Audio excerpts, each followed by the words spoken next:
이 화면을 열으시면 돼요. 첫 번째 거 일본의 지지를 해서 단톡방에 올려놨으니까 첫 화면부터 뒤에 안 보이시는 분들은 맨 위에 올라가면 첫 번째가 일본의 지질입니다. 제가 이제 일본 안내를 위해서 일본은 여러 가지로 우리하고는 연구해야 될 거, 또 관계 정리 여러 가지가 있는 나라잖아요. 그래서 일본을 좀 제대로 이해를 하자. 그러려면 일본의 자연지리를 알아야 됩니다. 일본의 자연지리라고 하는 것은 결국 그 지형 지리가 지질학적인 사건 때문에 형성이 되는 거거든요. 그러니까 예를 들어 화산이 폭발해서 세웠다거나 우리 제주도처럼 그런 현재 형성되어 있는 지형지리는 결국 과거에 있었던 지질학적 사건의 결과물이에요. 그런데 이 지질학적 사건의 결과물인 오늘날 일본의 지형지리가 결국은 일본의 문화적 특성을 정했고 그리고 그들의 역사를 정의한다기보다는 결정을 한 거죠. 그래서 첫 번째 접할 때 섬나라 일본의 섬을 이해를 해야 돼요. 지리로서의 섬. 그리고 이제 동북아시아 속에서 우리 한반도가 일본과의 지리적 위치 관계. 그 다음에 일본은 왜 또 이렇게 신화와 관계가 많은 나라인가? 왜 이렇게 신화가 많은 것인가? 그것도 다 지리와 지질학적인 사건에 의해서 기인하는 거거든요. 우리가 제주에 360여 개의 신당이 있어요. 지금도 18,000의 신들이 있는 곳이고 그러면 이 선문대 할망부터 시작해서 제주에 수없이 많은 영등할망 그 외에 자청비 이런 신들이 많이 있는 이유가 뭐냐? 제주가 갖는 지리적 특징이죠. 지형적 특징이고 척박하고 바람 불고 비 오고 나가서 죽게 되고 어업 활동하고 그러다 보니까 비려야 되잖아요. 이건 기본 아니겠어요? 기원해야 되고. 그러니 주변에 조금만 위험을 갖추고 있는 바위라든지 큰 나무라든지 아니면 약간 어두움을 자아내는 그런 공간 이런 데는 어김없이 신당을 두고 빌고 기원을 한 거죠. 일본은 선생님들이 아는 것처럼 지진과 이 화산에 대한 공포가 상상을 초월하는 거죠. 그러니까 그런 불과 관련된 이런 마그마와 관련된 불 이것이 일본의 이 신화에도 등장해서 불을 낳다가 이나자경 그 여자가 불 낳다가 죽거든요. 근데 결국 그 신화 속에 불이 나와서 죽게 하는 것도 저는 화산 활동과 연관지어서 이게 유래가 되겠구나 이런 추리를 하고 있답니다. 그래서 이들이 신이 발달하는데 그 신이라고 하는 각 지방마다 있던 신들, 고유의 신들이 있을 텐데 그거를 일대 근대식에 정립하면서 국가 주도에 그리고 이 침략근성을 표현하는데 국민들을 뭐라고 하고 그래서 제국주의로서 일본이 갖는 그 밑바탕에 바로 이 천황제라고 하는 무시무시한 이런 우리가 보통 이데올리라고 표현하는데 이데올로기라고 그게 자리 잡고 있는 거예요. 그게 바로 일본의 지리와 지질에서 기인한 거다 그래요. 그래서 일본을 이해하려면 첫 번째 일본의 지리를 이해할 필요가 있고요. 그 다음에 두 번째 이거에 의해서 형성된 지리적 특징. 섬나라인데 여러 개의 섬들로 되어 있잖아요. 그래서 이 섬들의 특징이 결국 일본의 문화 역사를 지배합니다. 하나로 통합되기가 어렵고 나눠져야 되고 지방의 세력들이 강하게 되고 이런 게 계속 이어져 오는 거죠. 그러니까 이 지리와 지질의 특징이 일본의 그런 어떻게 보면 성격을 다 결정했다고 봅니다. 그런 측면에서 왜 제가 첫 번째 사전 연수를 지질로 하느냐 그 이유가 있고요. 그 다음에 두 번째 지리는 특히 우리 고대사 부분에서 일본과의 이 한일 고대사 역사 전쟁에서 중요한 부분이에요. 일본의 지리가. 일본 서기에 나오는 지명이나 나라, 또 강, 또 우리 한반도에 배치되어 있는 지명이나 강의 형태, 흘러가는 발원지에서 바다로 들어가는 곳의 방향 이런 것들이 우리 고대 특히 이제 임나일본부를 두고 벌이고 있는 양국간의 일본의 침략 야욕이죠. 양국간이라고 할 것도 없이 그런 것들을 또 봐야 되는데 그런 지리를 푸고 알아야 돼요. 지리. 일본의 가장 긴 강은 우리의 금강보다 짧습니다. 금강이 대략 400km거든요. 일본의 이 강이 혼슈에 있는데 대략 한 400 미만이에요. 가장 긴 강이라고 해요. 그리고 대부분 다 작습니다. 강들이. 우리는 뭐 압록강만 해도 800km가 넘잖아요. 상당히 길죠. 낙동강이나 한강도 마찬가지로 엄청 길고 금강은 약 400km가 되니까. 그래서 어찌 보면 일본이 이제 섬들의 연합의 땅이 많고 면적은 우리 남북한의 이 통일된 면적의 약 1.7배 정도 됩니다. 많은 사람들이 이제 대한민국 영토만 가지고 남쪽에 일본에서 막 맵다고 얘기하는데 다음 지리 시간에 구체적으로 살펴보도록 하겠습니다.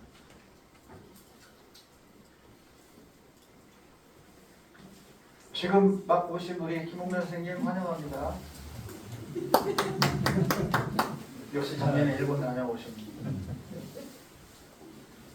사전 연수를 놓쳤다고 이렇게 또 입산해서 우리 검육생 맡으시고 정말 자세가 우리 후배들에게 모범이 되는 자세가 있습니다.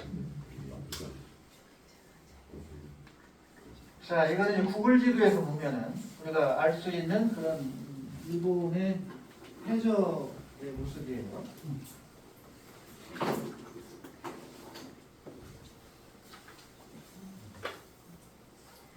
보면 이런 선구조를 볼 수 있을 거예요. 보이죠? 이게 바로 판의 경계예요. 시루떡 생각해보세요. 시루떡을 쪄서 칼로 들이대서 자르죠. 그럼 밑에 층 콩고물 넣은 데에서 분리되잖아요. 그러니까 우리 지구라고 하는 땅덩어리도 우리가 시루떡을 만들었을 때 그 한 켠의 떡층처럼 이걸 우리가 암석권이라고 하는데 이것들이 돌아다녀요. 근데 대개 10여 개의 큰 조각으로 붙어 있어요. 이것들이 정지의 능력을 움직입니다. 그래서 요게 지금 여기는 이제 태평양판이 되는 거고요. 여기는 필리핀판이 돼요. 그리고 이 전체가 유라시아판이에요. 그러니까 일본은 섬이지만 대륙으로 보면 우리 유라시아판의 가장자리에 있는 같은 땅덩어리예요. 제주하고 달라요. 제주는 다 화산 폭발에 의해서 형성된 땅이지만 일본은 그렇지 않아요. 우리처럼 이 지리산에 20억 년 된 암석처럼 일본에도 이런 석탄불의 암석들이 아주 많습니다. 고생대 암석도 있고. 그러나 제주도는 신생대 끝자락에 180만 년 전에 분출한 거거든요.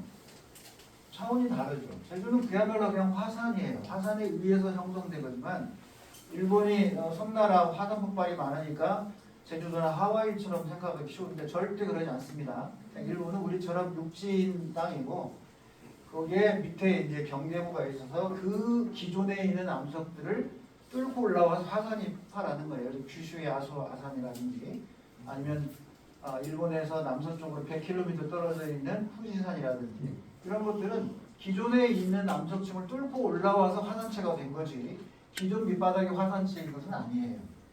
그럼 이해되셨나요? 제주도하고 비교해 보시면 빨리 이해가 될 거예요. 그러나 제주도는 원래 육지 땅은 하나도 없어요. 그냥 바다 밑에서 현무암질 마그마가 그냥 올라와서 뚫고 올라와서 그냥 쌓아놓은 거예요. 여러 개가. 약 360개 그것도. 그러니까 일본 열도하고 하와이하고 제주도하고는 다릅니다. 활동 원인이.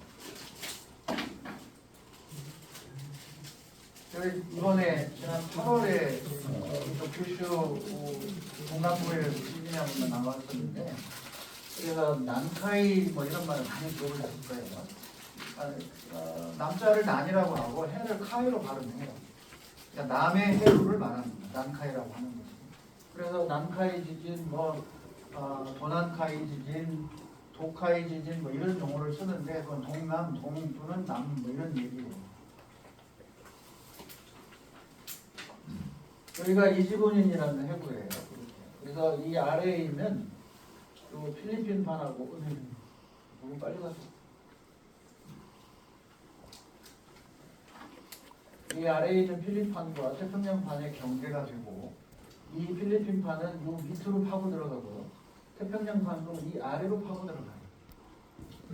그리고 여기에는 또 이렇게 위로 올라가고. 그러니까 이런 지구 껍데기에 이 시루떡처럼 생긴 판들이 방향성이 다 다른 거죠. 속도도 다 다르고. 그러다 보니까 우리 한반도의 과거에 바로 이 일본 앞에 있는 해구들이 우리하고 아주 가까이 있었어요. 그러다 보니까 우리나라 중생들 주라기에 이 화산 활동이 엄청 많아요.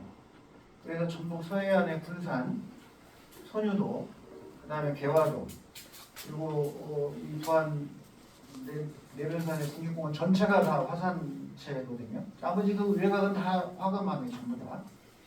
그게 한 벨트가 있고, 그 다음에 우리 전북 쪽에 사는 사람들은 지난 마이산에서 임시를 내려와가지고 옥정호에서 순천 감성산으로 해서 담양 추월산, 그리고 광주 보동산까지 다 화산체예요.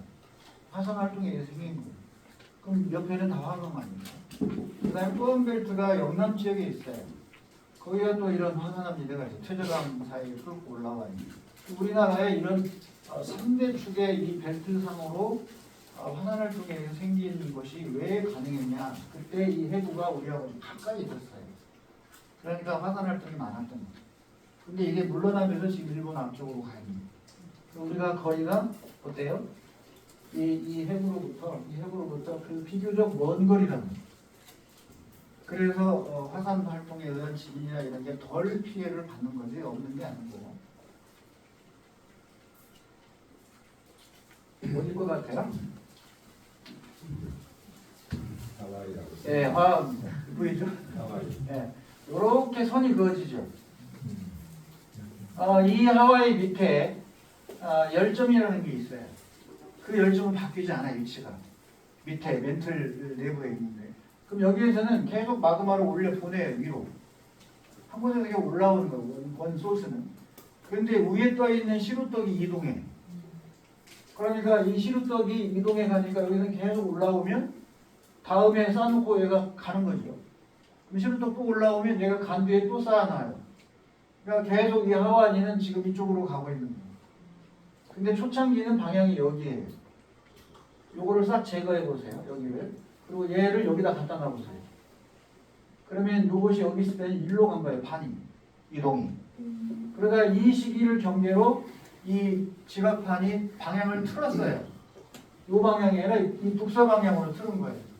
현재는 이 방향으로 밀어붙여요. 그래서 이런 방향에 밀어붙이니까 우리나라나 동쪽에 있는 일본이 이런 압력을 계속 받는 거예요.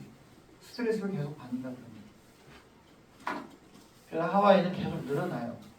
우리가 뭐 한 1000만 년 사는 거 아니야 모르겠지만은 늘어나는 그런 형태입니다. 여기 하와이 섬들이고요. 여기가 바로 미드웨이입니다. 미드웨이 들어보셨죠? 태평양 전쟁의 전환점이 바로 미드웨이 해전입니다. 1942년 6월 달에 있었던. 진주만 공습하고 얼마 지나지 않아서 바로 이 미드웨이 해전을 미국이 이기면서 전세가 바뀌기 시작한 그 미드웨이가 여기입니다.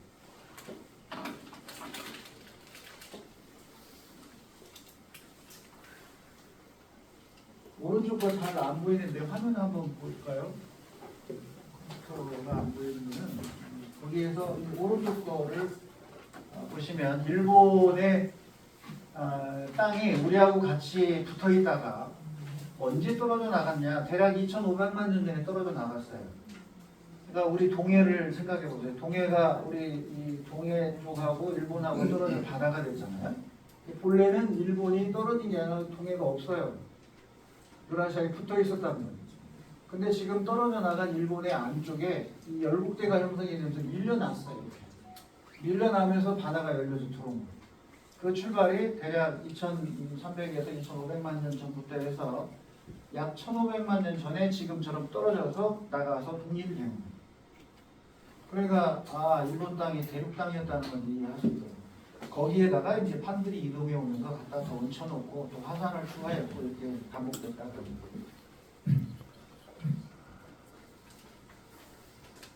이게 현재 우리 이제 지구 물리학자들 또 화산 여러 학자들 그리고 전 세계의 학자들의 연합으로 밝혀지는 거시적인 규모의 연구 성과물입니다. 우리나라가 해도 된다고 그런 게 아니라 다 연합해야 됩니다. 그래서 현재 이 펀드의 모습이 이게 판의 경제예요. 다 보이잖아요. 이렇게. 판의 경제들인데 우리나라 보세요. 여기잖아요. 그러면 이 태평양판이라는 게 1년에 약 7.9cm씩 북서로 밀고 오는 거예요. 이게 지금 연 속도입니다. 센티미터고요. 연 7.9cm 속도로 밀고 와요. 그런데 각 지역마다 속도가 다 다르죠. 그러니까 어쩌면 회전하는 힘도 받게 되고 뒤틀리는 힘도 받게 되고 이러니까 이런 구조 때문에 우리 지난해 Y산이 성길 때도 툭 떨어져 나가서 뒤틀리면서 찢어지고 그래서 거대한 호수가 생기고 우리 포항을 포함한 뭐 경상도 전체가 이 퇴적 분지에서 쌓인 거대한 막 바다처럼 생긴 그런 속에 이제 퇴적이 되는데 그것도 다 이런 움직임 때문에 뒤틀리고 찢어지고 하면서 쏟아져 내려가고 거대한 호수가 된 거거든요. 이런 움직임 때문에 그게 가능한 거예요. 발산이라는 건 서로 멀어진다는 거고요. 그리고 수렴은 모인다는 거예요. 멀어지는 곳은 여기죠. 태평양 해령인데 양쪽으로 밀어붙이죠. 하나는 남미로 보내고 하나는 아시아로 보내고 계속 밀어 올라오는 이런 움직임 때문에 일본이 이렇게 힘들어하고 최근에 이 지진이 많으니까 한국에 잘못해서 그런다. 제대로 사죄를 해야 된다. 이런 얘기들이 많이 돌아요. 하도 나쁜 짓을 많이 해서 벌을 받는 거다. 맞습니다. 저건 히말라야 산맥이 생기는 과정이죠. 그래서 이 밑에 오스트레일리아, 인도 오스트레일리아 판이 상당히 길쭉해요. 요만큼. 이게 인도 호주 판이거든요. 유라시아 판이니까 유라시아 판하고 이 판하고 서로 지금 맞붙어요. 얘는 아래로 내려오고 연 3.7, 5.4cm. 이 인도 호주 판은 북으로 올려보내요. 둘 다 대륙판이니까 성질이 비슷하고 하나가 무겁고 하나가 가벼워서 하나 내려가거나 이래야 되는데 그러지 않고 서로 밀어붙이는 거예요. 차전놀이 하는 거죠. 그래서 히말라야 산맥이 생기는 거죠. 지금도 계속 올라가고 있는데 한 5cm씩 올라간다고 그래요. 그런데 침식이 그 정도 또 된대요. 계속. 그러니까 그냥 이퀄 된 거예요. 계속 움직이기는 하는데 침식되는 거 올라가는 게 거의 같다고 하는 것 같아요. 이게 판들이 충돌하면 기존의 사이에 있던 바다들이 사라집니다. 위에 바다 보이죠? 밀어붙이면 없어지잖아요. 그러면 이 바다에 있는 퇴적물들이 이제 일부는 암석도 돼 있을 거고 일부는 해양 생물들이 들어가 있어서 화석화가 되고 그럴 텐데 그러면 예를 들어 여기가 지금 인도판이고 여기가 유라시아판이고 여기 사이에 히말라야 산맥이라고 하면 왜 이 히말라야 산맥 꼭대기에 가서 조개화석이 있느냐 이해되죠? 이런 이유예요. 그러면 이게 유라시아판이고 이게 태평양판이어서 이 앞에 일본이 있다고 할 거예요. 그러면 계속 밀고 와서 일본 앞에서 이렇게 붙을 거 아니에요. 그래서 일본에 오는 바다판이 일부가 기존에 있는 땅덩이를 타고 올라가요 위로. 이게 있는데 일본 땅이 있는데 태평양판이 와요. 그래서 부딪혀서 얘가 무거우니까 아래로 내려갑니다. 이때 내려갈 때 바다 위에 쌓였던 퇴적물이 기어 타고 올라가요. 이거를 부가치라고 해요. 부가치 올라갔다 그런 거죠. 이러한 남성들이 일본에 많아요. 우리는 이런 게 거의 없는 거고 제가 들어오진 않았어요. 우리나라에 이런 것들이. 이건 이제 히말라야 산맥의 지도고 이건 위성 사진으로 보이는 모습입니다. 그렇게 이해하기 어려운 이런 부분은 제가 빼고 그냥 넘어가요. 제가 만들 때는 다 설명드리려고 했지만 그걸 좀 무리죠. 이 상태에서 보면 일본의 해구들이 다 보이잖아요. 판의 경계부가. 그러니까 그 밑으로 막 들어가니까 일본 열도 위에서 화산이 올라온다 그러니. 근데 한국은 저쪽으로 또 떨어져 있잖아요. 그러면 이게 판이 들어가서 여기에서는 이렇게 들어간다면 바로 위에서 올라오니까 우리 한국은 이렇게 들어가니까 이만큼 높아집니다. 그러니까 지진의 영향을 덜 받고 지진도 신발 지진이 되는 거예요. 깊은 곳에서. 그러니까 진원지가 깊으니까 굳이 우리 떠 있는 우리나라는 비교적 그래도 안전한 편입니다. 이렇게 이해를 하시면 되겠습니다. 이게 뭘까? 제주도까지만 해보면. 이거는 이제 제가 전국을 다니면서 제일 첫 번째 접근하는 게 지리예요. 제가 이제 인문학 강의를 할 때 첫 번째 지리를 파악합니다. 어떤 지리적 특징을 갖고 있는가, 어떻게 격리되어 있는가, 어떻게 자연지형이 이 지역 사회의 양쪽의 문화를 차연하게 하는가, 뭐가 장벽인가 이런 걸 파악해야 돼요. 물은 어디로 가는가, 산이 어디로 치고 도는가, 그 다음 그 땅 속에 뭐가 있는가를 파악하는 게 두 번째. 그래서 그 땅 속에 뭐가 있느냐는 그 지역 사회의 경제를 좌우합니다. 대표적인 강원도 충청도 일대에 석회암층이라고 할 수 있겠죠. 그 층이 없었다면 우리나라 근대화하는데 어려움이 많았을 거예요. 다행히 우리가 고생대 이 퇴적하는 이 석회암이 있었기 때문에 남과 북의 공이 다 있습니다. 이걸로 시멘트를 만들 수가 있었고 콘크리트라고 하는 걸 외국에서 수입하지 않고 할 수 있는 배경이 시제학적입니다. 그렇게 산업의 기반이 되는 곳도 있지만 어디는 관광 상품이 되는 거예요. 서울의 북한강한들 대구 화강암 아름답잖아. 하얗게 보이는 부안의 적벽강 국가지질공원도 있고 선유도 거기는 다 화산체들이고 적벽강은 수조강인데 이것들로 관광산업으로 살아가요. 많은 사람들이 오고 그러니까 땅속이 뭐냐는 엄청 중요한 거고 일제가 근대에 이 지질학을 먼저 유럽으로 동원하는데 그거를 배워서 조선 통독부 지질조사소에서 우리 한반도 땅 지질도를 먼저 만들기 시작합니다. 지어내고 수탈해야 됩니다. 그러니 남의 것을 빼앗아가기 위해서 엄청 연구를 하는 거죠. 산도 연구하고 땅도 연구하고 그래야 댐을 안전하게 세워서 무너지지 않는 댐을 세워서 물을 가지고 그 물로 또 간척사업까지 하면서 그 물을 갖다 대고 쌀 생산해서 군산음식을 일본으로 갖고 갑니다. 그래서 이 지리가 이렇게 중요하고요. 땅속의 암석도 중요해요. 제가 아까 얘기한 이게 바로 이 벨트상으로 이렇게 세 번에 걸쳐 이 화산암들이 분포합니다. 우리나라에. 나머지 사이들은 다 화강암들이고 일부 변성암들이라고 보시면 되는데 그래서 이게 바로 이때 당시 약 1억 년 전 이때에 우리 한반도에는 가까운 동쪽에 바로 해구가 붙어 있었다. 왜냐하면 이때만 해도 일본 땅이 우리하고 붙어 있었으니까. 떨어져 나간 게 2,500만 년에서 1,500만 년이니까 1억 년 전이 붙어 있는 거죠. 그래서 붙어 있는 상태에서 태평양판이 우리 동쪽에 가까운 곳에 있었어요. 그러니까 이 화산활동이 되고 또 이거 된 이면에는 밑에다 거대한 화강암을 만들어서 우리나라를 가히 화강암의 나라로 땅으로 만들어줍니다. 다 화산활동이거든요. 전부 다.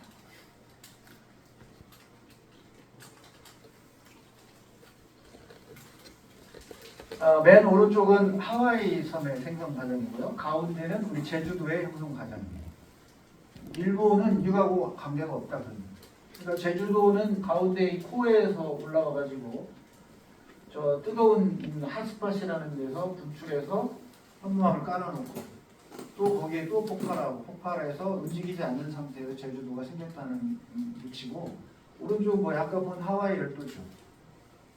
계속 이 맨들 저 코어에서 올라오는데 뜨거운 저 풀른 꿀이라고 하는 것이 올라와서 했는데 저기에 판이 간다 그런 얘기예요. 39도. 이 덩어리. 얘는 계속 올라오고. 그럼 가면서 이제 생겼으면 얘는 좀 가면 또 하나 생기겠지. 새로운 섬이 하와이의 동편에 생겨난다 그럽니다. 이게 우리 지구가 살아있는 증거고요.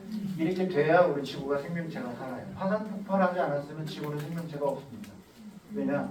물이라고 하는 게 화산 폭발 때문에 생겨요. 암석 속에 물이 있는데 그 물이 그냥 흘러나온 게 아니고 화산 폭발할 때 이제 거대한 이런 기체와 여러 가지 물질이 섞여서 올라가잖아요. 그 안에 수증기가 있는 거예요. 돌 속에서 분해되면서. 그 수증기가 올라갔다가 차갑게 냉각되면 비가 돼서 떨어지는 거예요. 그게 바다를 채운 거고. 그러니까 지구가 살아있는 생명체가 된 것은 바로 이런 지각 활동에서 화산 활동이 있었기 때문에 가능합니다.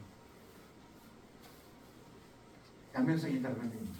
두렵고 공포스러운 존재지만 그걸로 인해서 각종 풍부한 광물들이 지표에 딸리면서 농사를 비옥하게 해주고 또 대기 중으로 그런 수증기가 올라가서 물을 만들어서 나중 모래가 쌓이고 바다가 되게 하고 그렇다는 거예요.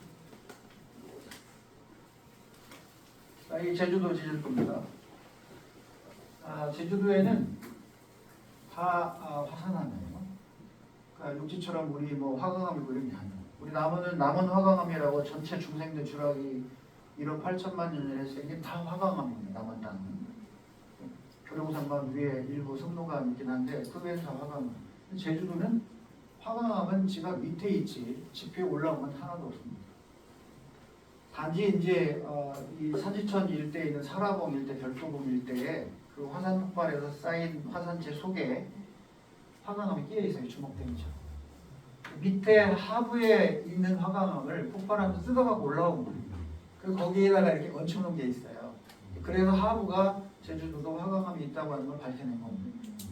그런데 표면은 전부 화산암들이에요. 그러니까 일본과 우리 제주의 차이가 이겁니다. 제주는 그야말로 화산체다. 모두가 전체가. 그리고 이제 180만 년 됐으니까 그 위에 떨어졌던 것들이 내려와서 성산 그 일본 올레길 있잖아요. 성산에서 스마포를 지나가지고 일본 올레 가다 보면 그 바다에 쌓여있는 투명함이에요. 여감입니다. 이렇게 우리 제주도의 일대 25만 지도를 보면 저 많은 것들이 다 화산암입니다. 부서져서 쌓인 거, 폭발해서 부서져서 쌓인 거, 흘러서 쌓인 거 이런 것들로 돼요.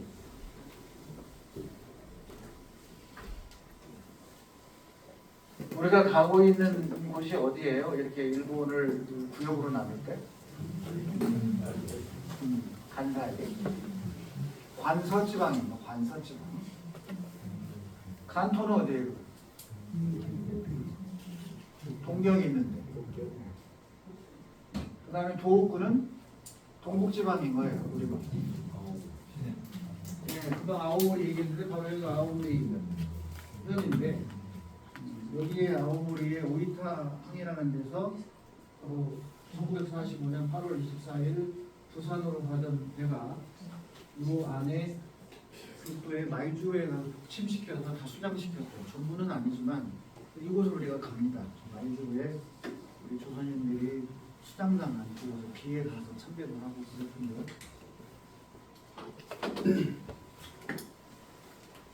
자, 이게 일본에 이제 생기는 과정을 오늘날 이제 학문이 발달하니까 참 대단한 걸 찾아내요. 그래서 본래 우리 한국하고 많이 붙어있죠. 옆에 바로. 이게 일본 땅이에요. 일본의 서남 땅, 일본의 동북 땅인데 원래 이렇게 붙어 있었어요. 그다음에 벌어지면서 바다가 들어온 건데 이 녀석이 이렇게 회전했어요. 이 녀석은 이렇게 회전하고 일본 땅 두 개가 이렇게 와서 만나서 형성된 거예요. 그러면 누가 이걸 스토리를 쓴 게 아니고 이런 것이 이제 지구 물리학적으로 고지자기를 측정합니다. 옛날 지자기. 이 땅에 있는 암석 속에 자성을 띠는 물질이 있단 말이에요. 그 자성 놓여 있을 때, 그러니까 자성을 띠는 물질이 과거 생겨서 굳어질 때, 그때 지자기의 방향대로 놓여요. 얘가 나침반편으로 이렇게 앉는단 말이에요. 철 입자가 있다. 근데 지구가 자석이잖아. 이 방향이 N극이야. 그러면 생길 때 철 입자가 암석 속에 있는 게 이렇게 해서 딱 앉아요. 이 방향대로. 그래서 암석 속에 옛날 이 지자기의 방향을 찾아내면 이 시대에 얘가 어느 방향을 향하고 있어서 그 위치를 찾아낼 수가 있어요.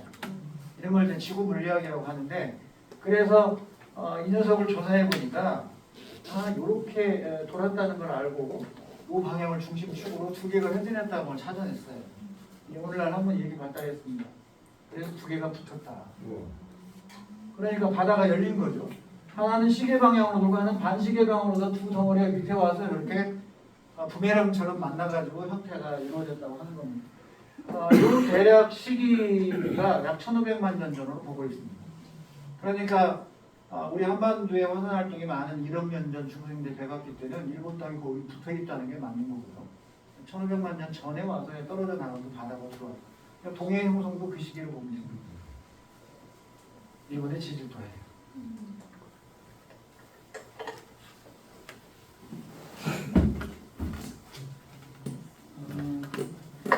꼭 소개를 해드려야 할 분 있는데, 일본 열도 지질여행이라는 책을 썼어요. 조원식 선생님이. 그래서 없어요. 일본의 이 지질을 좀 공부하고 연구하고 싶어서 제가 일본어도 되는 게 아니고 그래서 우리말로 돼 있는 책을 좀 구하고자 했더니 다 품절되고 없고 그래서 전남대 도서관에서 찾아가지고 광주인 우리 선생님이 도와주셔서 제가 볼 수가 있었어요. 거기서 인용한 거예요. 그 책에서. 이렇게 복잡하지만 결론만 제가 말씀드릴게요. 이렇게 성간부랴대의 암석이 저 위에 우리를 바라보고 있는 쪽에 분포를 하고 있고요. 그 다음에 그 사이에는 이렇게 빨갛게 칠한 게 이제 고생대 거거든요. 고생대 암석들이 이렇게 분포를 하고 있고, 그리고 이 파란 거는 중생대 판이 이동해 와가지고 기존에 있는 땅덩어리에 부각해가지고 올라가서 기어 타고 올라가서 생긴 그런 암석들이 저 파란색으로 되어 있습니다. 이런 것들이 다 중생대 이후에 형성된 땅들이에요. 그러니까 이제 제가 설명한 거 이러실 거예요. 일본은 화산섬이 어찌면 아니구나. 대륙의 기존에 있던 판 위에 판의 경계부 때문에 곳곳에서 뭐 규슈 야수화산이라든지 이런 것들이 활화산이 기어 올라오는 거구나. 기존의 땅 사이를 이렇게 이해하시면 핵심입니다. 나머지는 선생님들이 다 모르셔도 됩니다. 그래서 일본 이 기존의 성카부레대 암석 속에 바다 밑에서 쌓인 이런 암석들이 찾아지는 거예요. 이거 어떻게 가능하지? 대륙판인데. 그래서 생각해 보니까 그렇게 판이 이동해가지고 경계부를 기어 타고 올라가서 쌓였구나. 이렇게 이제 알아낸 거죠.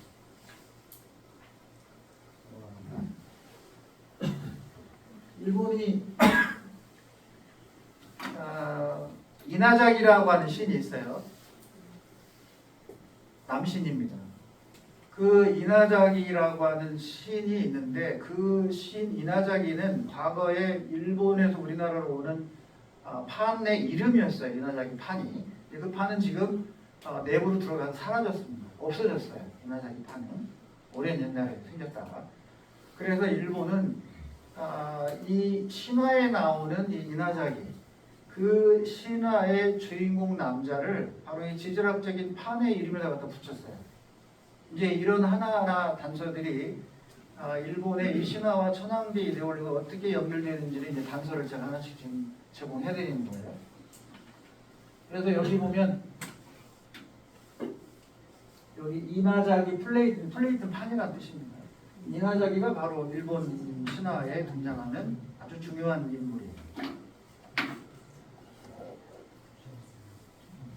동북쪽입니다. 위에 동북쪽은 우리 한반도처럼 중생대 백악기 화산 활동이 많아가지고 여러 퇴적암도 많이 쌓여 있고 또 화산 활동에 의해서 우리의 이 서해안권, 그다음에 중부 내륙권, 영남권에 있는 이런 화산체들이 퇴적암과 함께 일본에도 많이 분포를 하고 있다.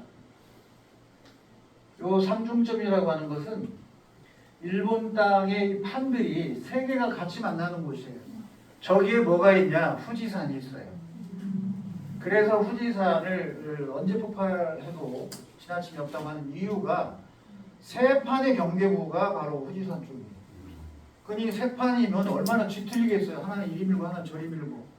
그러면 이제 스트레스가 계속 쌓이면 얼른가 뿜어낼 텐데 그래서 후지산의 폭발을 지금은 쉬고 있지만 언젠가 폭발할 거라고 예측하고 있는 거고요. 자, 이게 지금 규슈예요. 아마 규슈는 한 번쯤 다 다녀오시기도 하고 가까우니까 하실 텐데 여기가 바로 알파화산입니다. 두 번 가면 한 번 가면 두 번 남편 가봤는데 마지막 그급여가 보지를 못했어요. 화산 밑바닥을. 어쨌든 이 기존의 땅덩어리 속에 저렇게 화산이 올라온다. 그걸 보여주려고 제가 위성 사진을 뽑은 거고요.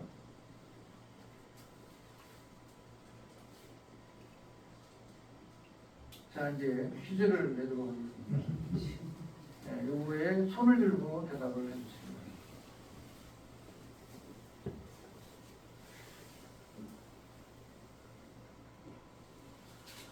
바랍니다. 여러 가지가 있어요. 한두 개가 아닐 텐데 제가 원하는 답이 하나 있습니다. 응? 손을 들고 넘어갑니다. 오사카섬 우리가 갑니다. 이제 이 오사카 성을 가면 한국인들이 엄청 많았어요 그동안. 제가 안내하러 가면 다 그 도요토미 히데요시의 천수각을 보러 갑니다. 여기를 천수각을 보러 가는 게 아니고 제가 가는 어디는 거기에 태평양 전쟁 때 제 4사단 사령부가 있어요. 성 안에. 성 안에 사령부를 둔 거예요. 군대를 현대판. 그만큼 요새니까. 근데 여기에 윤봉길 의사가 한 달 갇혀 있다가 12월 18일 나와서 다음 날 이제 이시카현에 있는 금택에 가서 순국하는데 그 윤봉길 의사가 갇혀 있던 감옥 오사카 성 안이에요. 내가 성벽 안에 감옥을 두었어요. 지금 싹 사라지고 없습니다. 흔적도. 이거를 이제 찾았어요. 위성사진 찾고 언론에 나온 거 뒤지고 해서 결국 두 번째 만에 이 위치를 찾아냈어요. 그래서 올 1월에 스님들 모시고 왔을 때 거기서 참배도 하고 찾아내고 한국인들이 오사카성 가면 바로 그 오사카성 일대에 끌려왔던 조선인들 1000여 명이 넘습니다. 기록에 남아있어요. 거기다. 그런 곳의 이야기나 윤봉길사의 그 이수 감옥터 이런 데를 찾아서 그게 먼저예요. 우리가 가야 될 거예요. 오사카성에서. 그 다음에 역사적으로 이웃나라 역사 또 우리에게 침략에서 고통을 준 이 도요토미 히데요시가 싼 오사카성 그리고 그의 아들 도요토미 히데요리가 결국 지 엄마랑 이제 패하고 떠나면서 토쿠가와가 거기를 이제 점령해서 후대 에도 시대를 이끌어간단 말이에요. 그런 역사성은 차후에 차후고 일단 우리가 해야 될 일은 오사카성이면 두 가지를 먼저 해야 됩니다. 그 얘기하려고 하는 게 아니고 이 사쿠라문이라는 문을 우리가 통과해요. 통과하는데 이 문길 의사가 있는데 여기입니다. 현재 우리가 바로 차례 갈 거예요. 그래서 제가 처음 답사 갔을 때는 이렇게 복원을 사진을 해놨어요. 그리고 요즘은 번역기가 잘 돼 있잖아요. 그러니까 사진 찍어 바로 번역하면 됩니다. 뭐 일본어 못해도 완벽하진 않지만 얼추 다 해석을 해주니까 이게 팝하고라든지 아니면 이 휴대폰에 있는 번역기 같은 거 이런 걸 이용하면 다 번역이 어렵지는 않아요. 그래서 이제 저는 보는 관점이 좀 더 다양하니까 이런 석재들은 어디서 갖고 온 건가, 어떤 구성감들로 되어 있는가, 이걸 썼는데 이거를 석재를 썼다면 이들은 어디서 가져왔는가, 그런 거예요. 출처는 어딘가. 그럼 일본 CG를 알아야 될까요? 암석 분포도 알아야 돼요. 오사카성은 대부분 화강암으로 쌌습니다. 화강암. 보이죠? 일본의 성, 순천외성 가보신 분? 순천외성. 일본 성이 이렇게 올라가는 거 보이죠? 순천외성 그대로 형태로 되어 있는 거. 이렇게 올라가면서 이 측면에서는 비스듬하게 경사로 집어넣고 양쪽에서는 가운데 이제 채우는 물은 반듯하게 채워서 경사가 돼서 마지막에 곧게 서게 기어 올라오지 못하게 하는 게 바로 일본 성의 특징이에요. 해자를 많이 발달시키고 이렇게 거대한 화강암체가 아까 사쿠라문에 들어간 게 있고요. 이거는 오카야마에서 가져왔습니다. 오카야마는 히로시마 옆에 동편에 있는 도시예요. 그리고 우리 코무덤, 쥐무덤이 거기 오카야마로 있습니다. 이런 거예요. 이렇게. 익숙하죠? 우리나라에 많은 게 화강암입니다.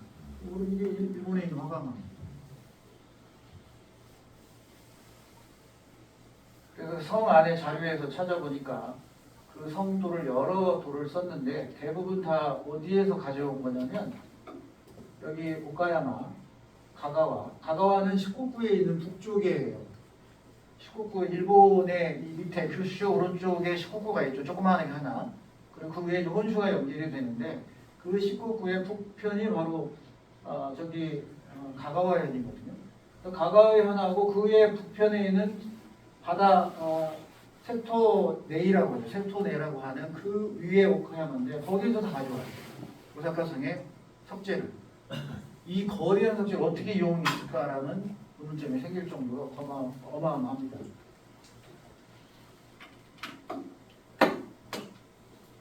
이게 지금 가가와현이고 여기 33번이 오카야마. 여기에서 이 오사카성을 쌓는 이곳으로 이동해 온 겁니다. 성도를. 우리가 강화도에 53개 돈대를 다 설치해놔서 세계유산을 추진하고 있는데 그 강화성에 뺑 둘러서 360도의 이 돈대 보진 이런 걸 쌓을 때 어디서 가져왔겠어요? 돌을. 만인산에서 채취했습니다.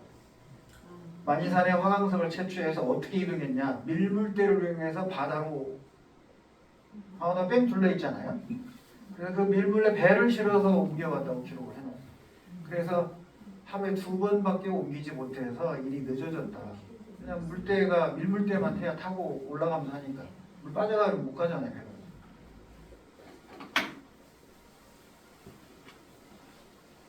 다음에 우리가 갈 동대사 도다이입니다. 여기는 이제 우리의 영향 중에 약간 이제 후기의 영향을 받는데 많은 사람들이 일본의 이 최고의 거대한 이 대불전을 가면 정말 일본이 조그마한 나라 그냥 큰 나라다 이런 생각을 갖게 되는 불전인데 이 밑바닥에 돌이 재밌는 이야기가 있어요. 이렇게 제가 이제 교재에 실어놨고 현장에 가면 설명을 드리겠지만 좀 시간이 되고 여유가 있으신 분은 유홍준 선생의 일본 편 5권 있거든요. 그거를 좀 읽고 가시면 좋습니다. 풍부하게 정보도 많고 하니까. 가운데는 인도산, 오른쪽 하얀 화강은 한국산, 저 왼편에 분홍빛 돌은 중국산, 양 끝에는 일본산. 이렇게 절을 지어서 밑에 돌 깔 때 저기 깔았다고 하는 거예요. 현장에 가서 보여줍니다. 제가 이제 이게 기토라고 부르는데 바로 천문도 나오는 곳에서 이 기토라고 부르는 이 석재가 뭐냐? 응야암입니다. 화강암이 아니고.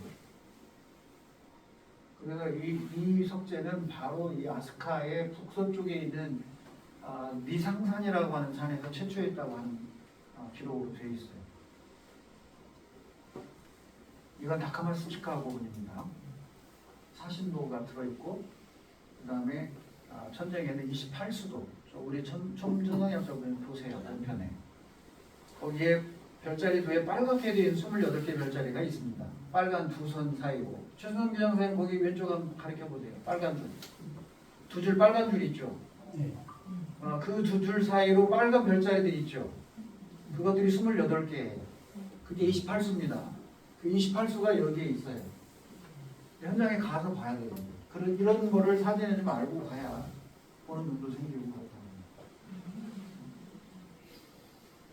현무가 지금 보이죠? 안에. 그리고 이게 이제 고구려 수산리 구분벽화에 고구려 복식을 닮은 벽화가 여기에 이렇게 새겨져 있는 거예요. 일본에서는 머리가 중국풍이다. 치마는 고구려풍이라고 잠깐 언급하는 어떻게든 한국을 빼내려고 합니다. 애처로워요. 가서 표현하는 것보다. 그렇게 부인하고 싶어 하는 거예요. 고대사 컴플렉스. 정답입니다. 고대사 컴플렉스예요. 그거를 극복해야 돼요. 선의의 마음으로. 그래서 한국을 인정할 수 있어야 됩니다. 근데 그러한 이 고대사 컴플렉스에다가 한국에 갖는 근원적 피해의식, 거기다가 이 신화와 천황제로 둔갑시켜가지고 일본석에 있는 신공항우가 사만을 정벌했다고 하니 말도 안 되는 논리를 실제로 역사화시키고 믿고 있고 그거를 계승해서 도요토미 히데요시가 정벌, 옛 땅을 정벌한다. 그리고 근대화식의 이 누구예요? 서남전쟁을 일으킨 사이고다카노 같은 왕정 복귀파였던 이 사람이 나중에 이제 난을 일으키거든요. 서남전쟁, 세이난전쟁, 라스트 사무라이 영화가 그 바로 주인공입니다. 얘가 내온 논리가 정한론이었어요. 정한론. 1875년 이후에. 그 한이 조선의 조자 정조론도 아니고 왜 정한론이냐? 그게 삼한의 한이에요. 그게 바로 이들이 끊임없이 침략 야욕을 보이는 게 바로 이 신공항부터 시작되고 도요토미 히데요시 이어지면서 중세를 거쳐서 근대에 와서 드디어 삼한 정벌을 한을 정벌했다고 하는 거거든요. 그게 일제강점기를 넘어갑니다. 그거를 제가 천황제 이제 신화 비슷한 얘기를 좀 해드리도록 하겠습니다. 이걸 마무리 먼저 하고요. 여기 갑니다. 이 왼쪽에 이게 고문이에요. 돌로 만든 고문. 저는 이걸 보면서 무령왕릉의 그 관을 생각했어요. 이게 공주에 가면 이제 공주박물관에 있는 건데 이게 무령왕이 돌아가셨을 때 시신을 넣고 들고 간 거거든요. 그래서 형태를 보면 비슷한 느낌이 들어요. 그래서 이것도 응애함의 속자를 썼어요. 이 후지노키 고분이 아주 중요합니다. 고대사에서. 이거의 이 유물들이 이 백제풍을 많이 닮았어요. 그래서 이게 누구 거냐고 논란이 많아요. 어쨌든 현장에 가서 여기도 돌아볼 거고요. 이게 이제 우미야시 신사입니다. 우리가 처음으로 가려고 했던 곳. 이제 일본 신사에 대한 거부감이 있을 텐데 사실은 거부감 갖지 마시고요. 일본의 역사와 뿌리가 깊은 신사는 다 고대 한국과 관련이 있습니다. 그렇게 이해하시면 거의 틀리지 않아요. 그러니까 일본 신사에서 모시는 신기들, 그것들이 유물이 됐든 사람이 됐든 뭐가 됐든지 간에 오래된 신사일수록 다 고대 한국과 관련이 있습니다. 여기도 아지키와 관련된 신사예요. 그러니까 일본 신사에 대한 어떤 편견이라고 할까 저도 많이 갖고 있었는데 그런 생각을 잊었어요. 있고 다 대부분 근원을 갖다 준 거에 대한 감사함으로 섬기고 있는 게 대부분. 여기를 보여주는 건 고려계라고 하는 겁니다. 호마이누라고 부르는 이 고려계가 위에는 사암으로 정교하게 조각할 수 있게 아주 무른 그런 사암 입자가 아주 작은 잘 조각되게 밑에는 이제 화강만 보이죠. 저기는 그다음 받침은 또 화강석이고 그래서 이 고려계라고 하는 저것이 아주 정교하게 표현이 되어 있어요. 그래서 제가 존 카토 코벨 선생이 쓴 일본에 나오는 이 한국 미술이라고 한 책 꼭 읽어보라고 그랬잖아요. 그 책은 필독도서예요. 꼭 가시기 전에 그 책을 꼭 사서 보세요. 한국인이라면 누구나 봐야 됩니다. 왜 이런 책을 우리는 학교에 소개해주지 않았지? 왜 역사 선생님들이나 이런 선생님들은 이런 책을 언급도 안 해줬지? 그런데 미국인으로 일본에서 박사학위 받고 일본에서 강의됐던 이 여성 학자가 이 일본의 이 문화를 다 일본 거라고 생각하는 어느 날 이게 한국 거구나 라고 생각하면서 한국을 연구하기 시작해 한국에 와서 연구했고 그런데 기존의 우리나라 학자들은 이분을 무시했고 그런데 제가 이 책을 일본 연구하면서 보면서 계속 감동의 동안이었어요. 왜 이런 걸 한 번도 누구를 소개해드린 적이 없는가. 이번에 가신 분들은 꼭 그 책을 다 읽어보고 가시기 바랍니다. 자, 나라의 공원에 가면 뭐 사슴 많이 얘기하죠. 사슴공원이다. 근데 그거는 그냥 일반 관광하는 얘기고 나라의 동대사에 가면 행기스님이라고 바로 우리 고대 한국인입니다. 이분이 바로 동대사 창립의 1등이에요. 제1의 공주입니다. 그래서 이분의 사당이 따로 있어요. 한국인들은 여기를 가야 돼요. 대불전 가기 전에. 그래서 제가 1일치 때는 못 찾아서 못 갔고 우리 1월에는 같이 찾았어요. 우리 가이드 선생님과 함께.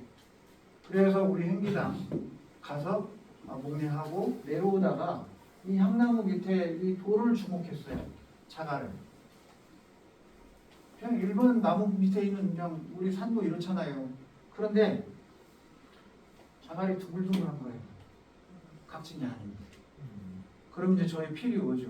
저거는 일반 산이 무너져서 이런 산 긁어 내려와서 쌓여 있는 게 아니고 저건 표적암 벼감이다. 지난 마이산처럼. 그래서 이 보세요 한번 흔적을. 약간 둥글둥글한 거 보이죠? 그래서 이게 찾아내는 거예요. 이런 탐구력을 가지고 여기 우리가 갈 나라 공원이에요. 그래서 3월당 갔다가 2월당 갔다가 돌아서 지장보살상 보고 방향을 돌아서 행기당에 와서 이쪽이 여감증이 제가 찾은 데고 저기가 정창원이에요.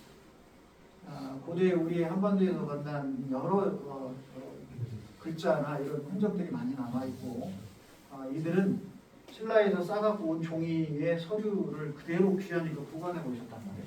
그런 것들이 다 남아있는 곳이 정창원. 그리고 와서 이제 대불전을 오는데 여기도 사진이에요.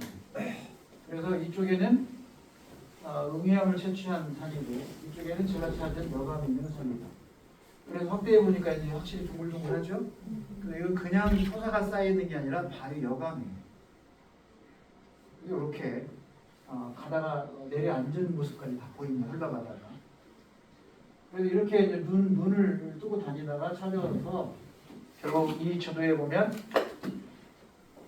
여기가 김상국의 정표적암이에요. 그리고 무주, 영동, 진안의 표적암이고 여기는 공주의 표적암이에요. 음성의 표적암이고 그리고 여기는 매장산 일대 그리고 해남 일대 우왕이나 이런 데가 이 점 찍은 게 다 퇴자감인 중간 대표가 호수였고 그래서 일본 쪽에 보면 여기 벨트가 있잖아요. 보이죠? 그런데 이 지도에서 보면 여기가 규슈고 그 다음에 이게 시코쿠예요.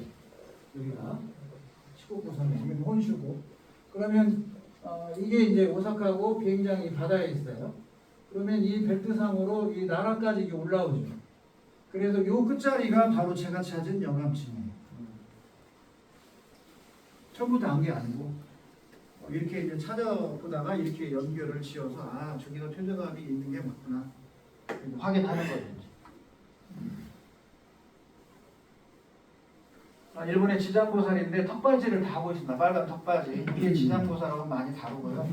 우리의 미륵불이라고 생각합니다. 우리의 동네에 가면 미륵전이 많이 있잖아요. 미륵전이 아무튼 빌고 하는 거. 그것처럼 일본은 지장보살이 일어나고 있습니다. 그 얘기는 현장에 가서 설명드리기로 하고 일본의 지진이 많은 이유는 이와 같은 구조 때문에 그렇다. 이러한 불안감 때문에 일본이 고대로부터 지금까지 이 화산 폭발의 기록들이 이제 다 있단 말이에요. 그래서 주기도 찾아내고 이제 활할 때가 됐다 이렇게 이해를 하고 있는 거고. 그래서 고대로부터 이들이 이 화산 폭발과 지진에 대한 공포 때문에 신을 섬기게 되고 절대적으로 믿게 되고 그래서 도처에 신사를 세우고 안녕을 비는 거죠. 그러니까 일본은 가히 신사가 많은 신들의 나라가 될 수밖에 없다. 그 얘기가 결론이어서 강의 시작은 고생하셨습니다. 밖에 나가서 바람